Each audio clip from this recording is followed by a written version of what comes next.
Happy Saturday and welcome back, Aspire Leaders. Thank you so much for joining me this week as I have an awesome educational leader and consultant, Matthew Ebert, who really is focused on human-centered leadership for the past 20 years. And he has a ton of experience in leadership as he's not only a consultant now, working with many leaders and educators across the country, but he's been a teacher, director of academic innovation, academy leader, and a public charter school principal for a decade. So we're going to dive into his leadership journey, but then also on the topic of creating a culture of care and making sure that we have operations in place to make sure that we're prioritizing our staff, our adults in the building, to make sure that they have a long, successful career in the world of education. Before we begin, I just wanted to highlight the MELC conference in Breckenridge, Colorado on June 17th through the 19th. You might have checked out the bonus episode where I have the director of that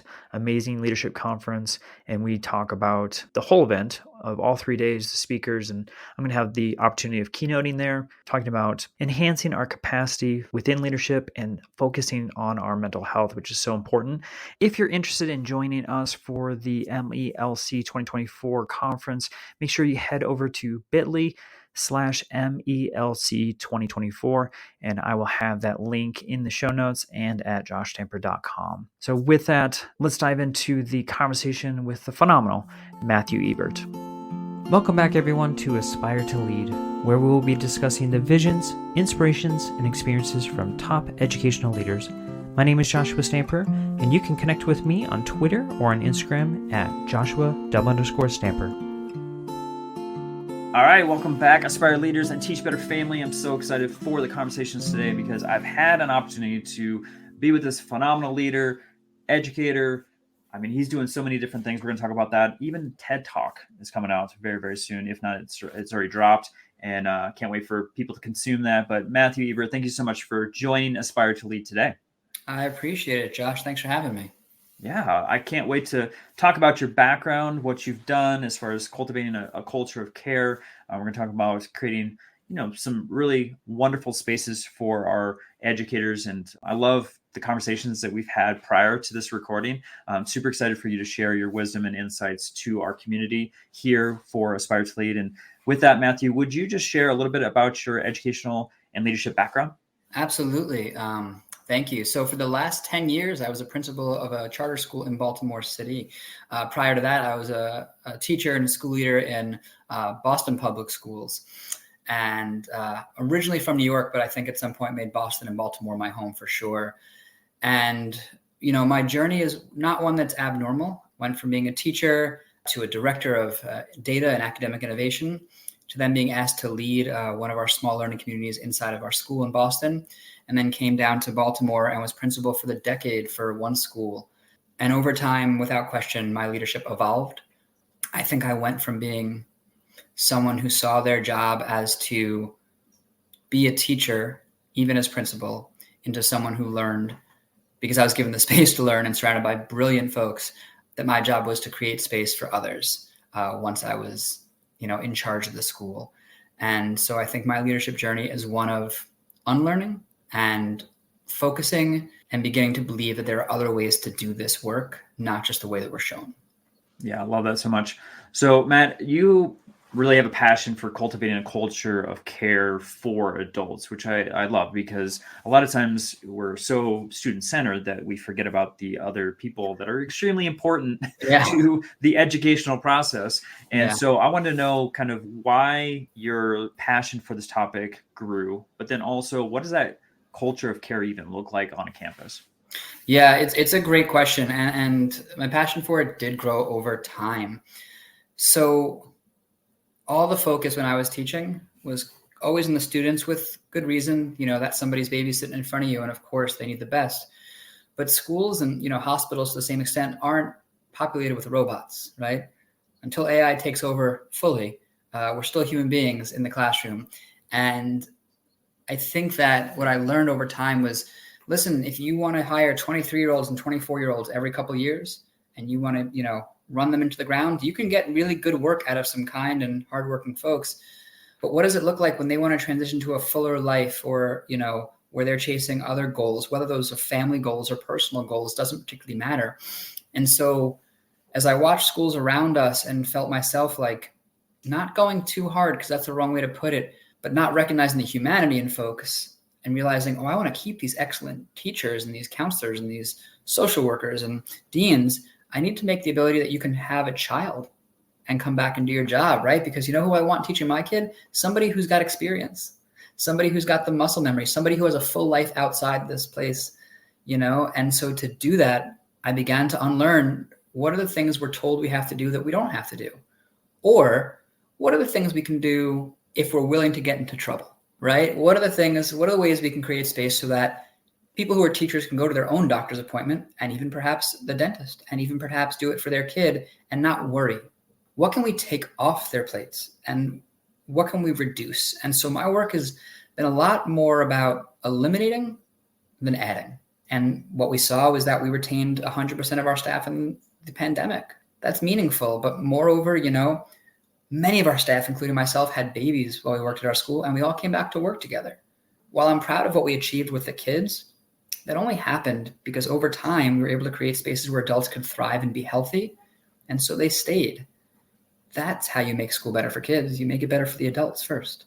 Yeah, so true. So talking about removing things off of folks' plates and eliminating different things that may cause additional stress, or maybe you realize that it's not even needed within their job, because that happens all the time, right? Is that specifically district leaders are adding new initiatives and whatnot, and of course not really looking to see what else needs to fall off with the addition. So, did you feel like the district was in line with your thinking, or was it, you had said something about getting into trouble. So I didn't know if maybe you had some opposition on the other end saying, oh, you know what, we're not quite in line with this thinking. Did you have to change some folks' minds? Yeah. So I always give the caveat, right, that this was a charter school. And I think there's a whole other podcast to be had about charter schools and yes, whether or not, whatever side of the fence folks sit on. But for me, what I can say is that we had more freedom and autonomy, right? So that matters. And so I don't ever want to compare apples to oranges.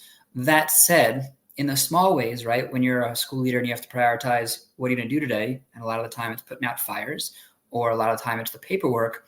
Well, what part of the paperwork can you turn in late so that you can be in classrooms? Right? How big a ding is that going to be? Right? Like, where's the priority? But I think for many of us, when we're going through these programs to learn how to become school leaders, they teach you how to become school managers for sure, teach you how to get compliance. They teach you how to get, things done in a way that's very task oriented. But, just like the aspire to lead piece, like, it's not leadership. Leadership is a different skill set that if you're lucky enough to be surrounded by good folks or build your network, you can grow and you can develop. When it comes to the district, was there opposition to things? We had a lot of freedom and we were in line with the requirements. That said, yes, there were some real tough conversations a lot of the time. And I don't envy the district who has to worry about the big machine and all the things. I didn't have to see it from that lens, and they did. My job was my kids and my families and my adults in the building. But I do think there's something to be said for, listen, you can do almost whatever you want, as long as you're willing to get into trouble for it afterwards.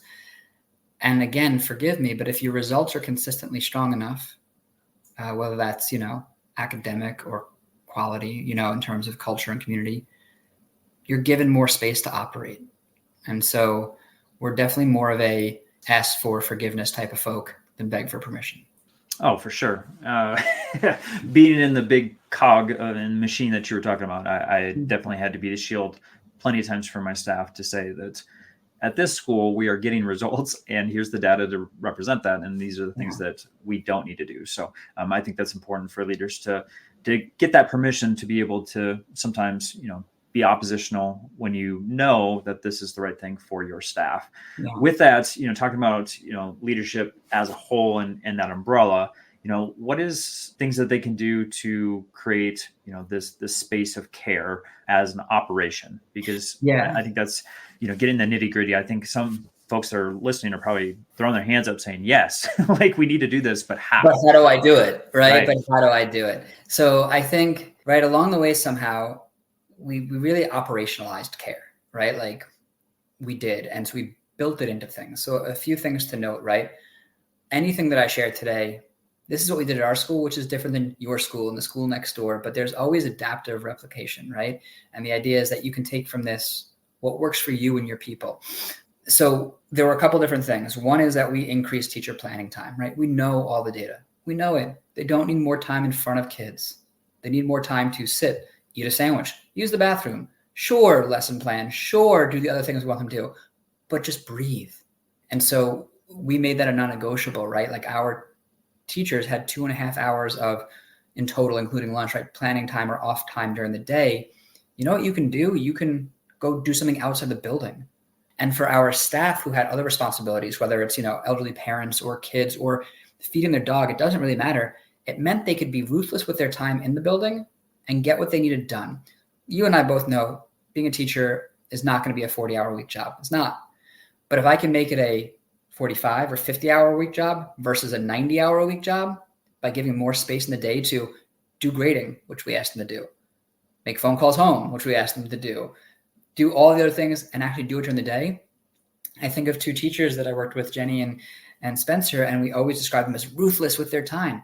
They came in a few minutes before the bell. They left moments after it.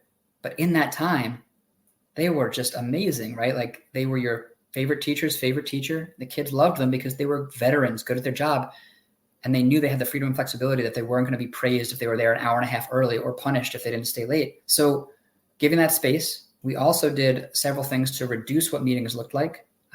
We implemented Slack, right? And so for folks just not aware, it's a group chat app. It's owned by Salesforce and all that stuff. But for us, it gave what's really needed in schools, which is real-time communication, right? Like, I don't know what your school is like, Josh, but many that I've been in are, walkie-talkies for administrators, right? Text threads for teachers and emails that no one reads, right? So like the fact is you have these silos.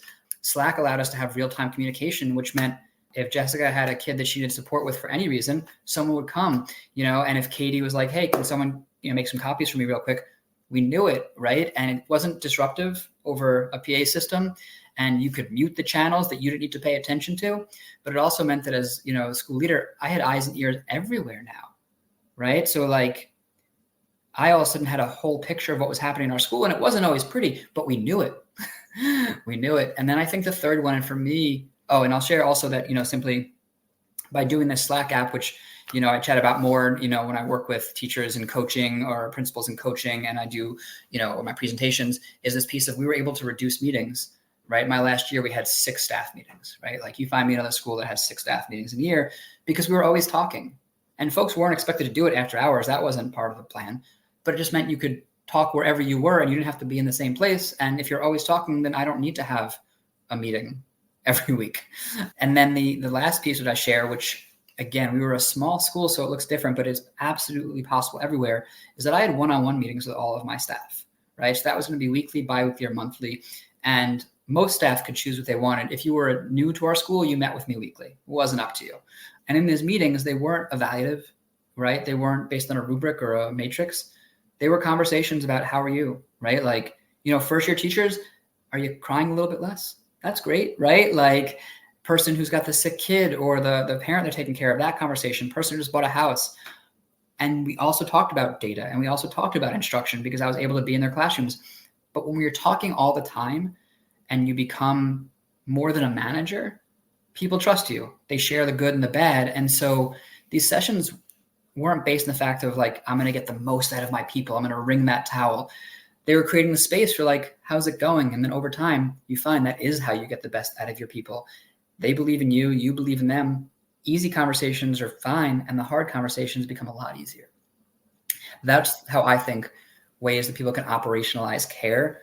And when I work with bigger schools, we say, hey, pick 5 teachers to start with if you're the principal, or designate your APs to start working with some folks. Pick one, cross-section, but start somewhere, have these conversations that revolve around the adult and not the task.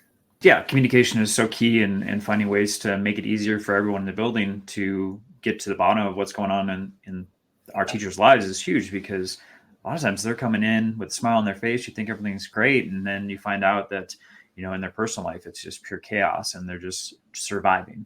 Right. Or you see them coming in late and you're like, I've worked with young, principals and APs. You're like, this person shouldn't be late. You're like, you're right. They shouldn't be late. And also, has anyone asked them what's going on? Because they're not usually late. Yeah. Like, it's much easier to tackle, people in conversations where it's like, hey, I know your dad's been sick. Is that why you've been late? Like, how can we give you support? Because if we can see each other as people before professionals, it changes the way we interact. And, full disclosure, my goal is that it changes the way we interact with the kids, right? Like that, remembering that, like, oh, we treat each other with this kind of conversation in humanity. Mm-hmm. That's the same thing we want for my kids sitting in that class with that adult. And as leaders, we need to model that, and it trickles down. That's it. It all trickles down from good days to bad, my friend. This podcast is a proud member of the Teach Better Podcast Network. Better today, better tomorrow, and the podcast to get you there. You can find out more at teachbetter.com/podcasts. Now let's get back to the episode. Love what you're talking about. I want to kind of shift over to what you're doing as far as some projects. So obviously, I introed with some exciting news that you've got TED Talk.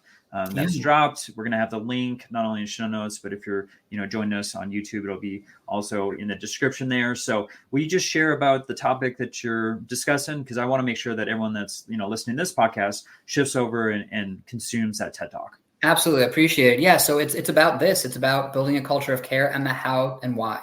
I'm not going to lie to you, Josh. When I was picked for it, I was surprised. I was with all these folks who were fancy and fantastic and brilliant. And I was like, I'm just out here saying we need to take better care of adults in schools. That's all that I'm saying. Like that's my game changer. So that's what it's about. And it's about how to do it.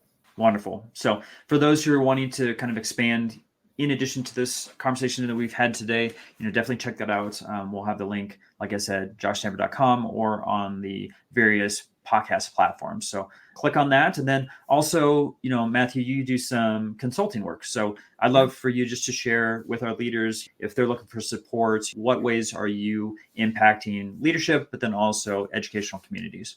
Absolutely. So I think direct with school leaders, we offer what we call like non-evaluative support to school leaders and school districts in this way of, yes, it's coaching, but we walk alongside with you. And so I meet with folks and we have our sessions and we talk about the good, the bad, and the ugly, just like we would in a one-on-one with a teacher. But there are also things where myself and our team is able to take off their plate. So something I share with folks is that principals need interior designers, right? They don't need to be able to create the schedule themselves if someone can show them 3 good ones, right? They don't need to spend their time being the COO, CFO, and CEO of a school if we can support you. So yes, we talk about best practices, but we also do things like design schedules for you based on what you want. One time recently, there was an incident at one of our folks' schools, and our team wrote the first draft of the letter that was going to go out to the community, right? Like, just like teachers, principals need folks to take stuff off their plate. So we're not just out here with mantras. We're not just out here with, Instagram posts. We're out here doing the work together so that leadership doesn't feel so lonely. And we do that. We also work with charter schools in terms of renewal and renewal contracts and portfolio work to make sure they're supported, just again, so that there's help given, because principals and exec directors wear a lot of hats. And if someone can lighten the load just a little bit, it helps them to focus on what matters most. Awesome. Well, let's highlight one last thing with the EdWeek articles that you've been writing. So, for those who are, looking for additional resources, what are the articles about and where can they find that material? Yeah, so I've been really fortunate to write for EdWeek and Edutopia. And so for EdWeek, we've written about the culture of care. We've written about how leadership is honesty, right? And telling people hard truths. And the last one I wrote was about leaving last year and how I did it. And that, the way we exit a place demonstrates our values just as much as how we acted in the place. And then I've got another piece coming out for Edutopia sometime soon in regards to how to have these one-on-one conversations at your school. And so it's about the people. That's what my work is about. You're not going to find charts and graphs with me. You're going to find conversations and thoughts about how to lead and inspire people. Let's dive into that topic a little bit more, because I think that's one thing that when you are preparing to be a leader, you don't get a ton of practice in providing the hard truths to staff members. And then you get thrust into that position, and lo and behold, you start to find things that need to be discussed and brought to the forefront. So what is some advice for having those crucial conversations with your staff members? Yeah, the hard conversations is a lot of the job, right? It just is. So my first piece of advice is have regularly scheduled conversations that are non-evaluative with staff as frequently as you can. Because when you're talking inside that ecosystem, you can have those hard conversations, and they're never necessarily something people want to hear, but the messenger matters. And so if it's someone who they've been talking to all year about all things, they can internalize it in a way that doesn't feel as judgmental, and they can believe it. That's professional development, right? Conversation after conversation between people who care about each other about what matters most. So that's my first one. Mm-hmm. And my second one, and this is a real one, is to seek out other folks in your network who have done this. I would not have survived my first several years, if there hadn't been great folks who I was able to call and say, hey, I'm about to have to do this, or like, what's going on? And say, come through, right? Come see me. Let's talk it through. Because you don't have to reinvent the wheel. It's been done. Go find good folks who have done it. They're willing to share their wisdom. Yeah, so true, man. I have leaned on so many folks over the years on various topics, but specifically when having tough conversations with, not just with students, but with staff and with parents. I think sometimes, in my own experience, it was more difficult to have those crucial conversations with folks that you didn't really have a relationship with, especially, when you're first getting onto a campus, you don't have anything in the bank, right? You're coming in new, and no gravitas, no street cred. No. None. And so those are really difficult conversations. So love what you're talking about as far as like having that time to get that bank filled prior to having some of those tough conversations. For sure. Having something, establish a relationship that's beyond just the workforce. And so love those two things. I want to keep on with the pieces of advice, right? So for our aspiring or current leaders, they can do something tomorrow or next week to enhance their leadership journey. Matthew, what would you advise them to do? I would really tag back to a couple things. I think maybe three things. One is to, no matter how busy you think you are, carve out space for yourself each week during the school day. I don't know if that's 15 minutes or an hour, depending on where you are. Everyone's life is different.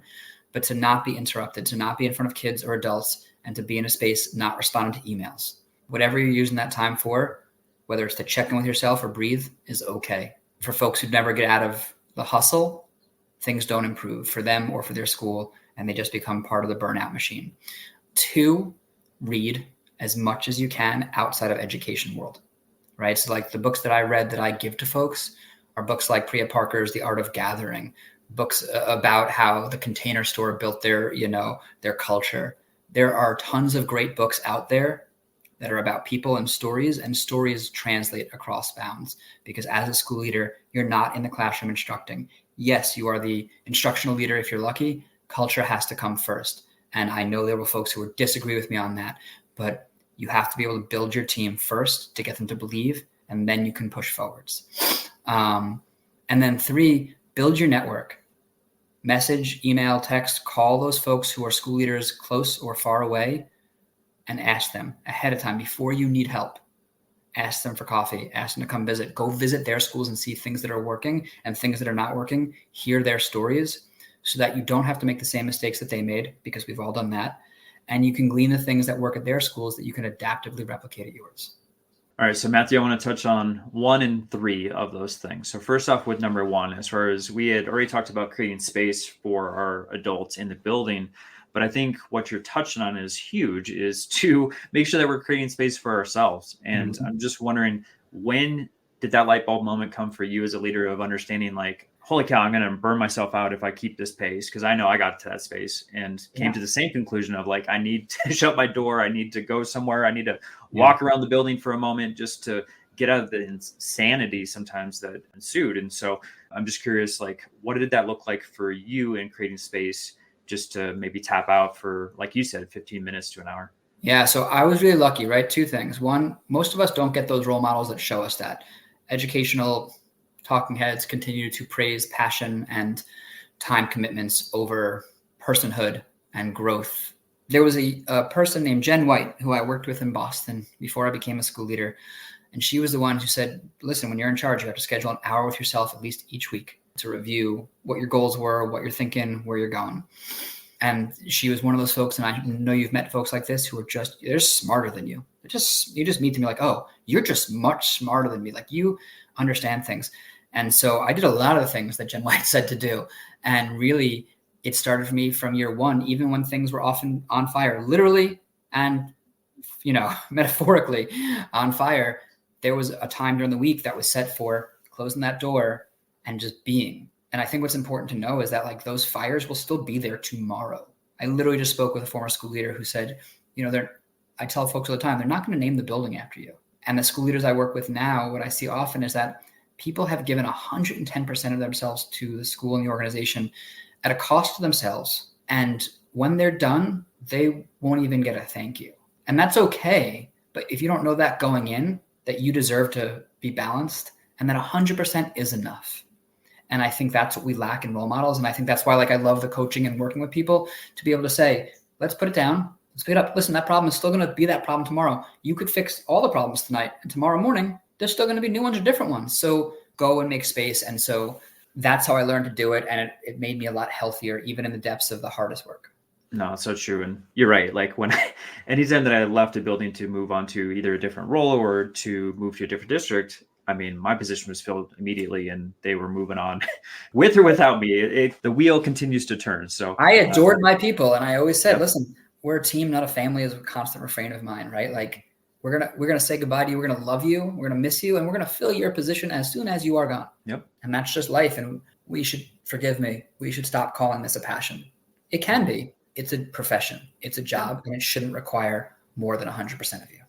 Yep. And I think that mindset is important. So for those who are listening, make sure that you're kind of reflecting in that, maybe assessing kind of your own thought process and definitely carving out some space for yourself, because I think that is extremely important for your mental health. Now, Matthew, the third point you made was connecting, and I want folks to be able to start with connecting with you. I know when I talk to folks all over, at conferences and whatnot, a lot of folks are not on social media or they haven't really tapped into finding people beyond either their district or their state. And I'm always advocating for people to connect with our guests, and I want them to do that with you as soon as possible, not only because I want them to tap into the consulting work that you do, but then also you just have some phenomenal content out there. So how can they connect with you on your website or on social media? Sure. Appreciate that. So the website is eberteducationalconsulting.com, and you can sign up at the bottom of the page to get contacted and get connected. You can also find me on LinkedIn as Matthew Ebert, or under our company page, Ebert Educational Consulting. We're on Twitter at Ebert Education, and Instagram at Ebert Educational Consulting. And I would encourage folks to reach out for whatever kind of conversation we can have. I often tell people that, my friendship, my relationship is not transactional. And if I can help connect you to somewhere else that makes your job a little bit less lonely, or it gives you a space to talk to somebody who's like, yeah, I know exactly what you're going through, then I'm happy to be that for you, because we're here to help each other. Couldn't agree more. So Matthew's been a huge resource for myself. Make sure you're heading over to his website. For those who are joining us on YouTube, first off, thank you. We'd love for you to push that subscribe button, but you can also see up on the screen right now Matthew's website. Of course, if you're on a podcast platform, you can head over to the show notes or joshtamper.com. We'll make sure that all the links are there for you to connect in the various platforms. Yeah, you can find this video if you're wanting to check out, what Matthew looks like, all his work and links here. You can head over to YouTube. Josh Tamper is the channel, or of course, we're always posting on Teach Better's YouTube page, which is a growing community. So thank you all for joining. Matthew, I just appreciate not only our connection, the wisdom that I've already received from you in previous conversations and our episode today, but with all that, thank you so much for joining me on Aspire to Lead. Thank you so much, man. It's been a pleasure.